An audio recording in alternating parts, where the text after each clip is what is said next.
Mon cher Mali, plusieurs villes frappées simultanément. Ok. Des opérations préparées et coordonnées depuis longtemps. Ok. Mais il n'y a aucune honte à être attaqué par une coalition de pays ou par des traîtres de l'intérieur qui facilitent et financent les terreaux.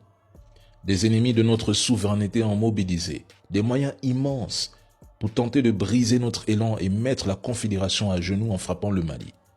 Et pourtant, malgré leur mobilisation, leur longue préparation, le financement, les armes, les mercenaires mobilisés, le Mali tient. Bamako, le cœur de la République, n'est pas tombé. Kati a été reprise par les Famas après une contre-offensive violente. Les autres villes résisteront. Comme l'a affirmé hier le président Assimi Goïta, la traque continue jusqu'à la neutralisation complète des terreaux. Aucune ville ne sera sous contrôle terreau. Le Mali est un pays blessé, mais un pays qui refuse de plier. Contrairement aux campagnes d'intoxication et aux rumeurs propagées partout, les Famas, avec l'appui de l'Africa Corps et du peuple, mènent déjà des frappes aériennes contre les positions terreau. Des centaines sont éliminées. La riposte est en marche, elle sera longue, elle sera difficile, mais elle est lancée. L'ambassadeur russe Igor a réaffirmé devant le président Assimi Goïta l'engagement de Moscou aux côtés du Mali. C'est un partenariat. Et ce n'est pas une simple déclaration diplomatique.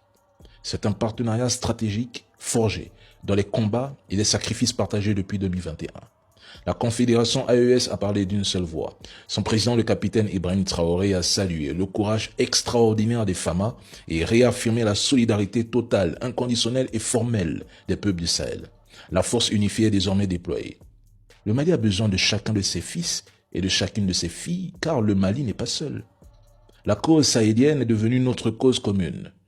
Il voulait voir tomber le Mali, il rêvait d'annoncer la fin de l'AES, la fin du partenariat russe qui les hante, la fin du rêve souverainiste africain. Ils sont déçus, très déçus. Le Mali est encore debout, l'AES est encore debout, le Sahel est encore debout, et le peuple, lui aussi, est toujours debout.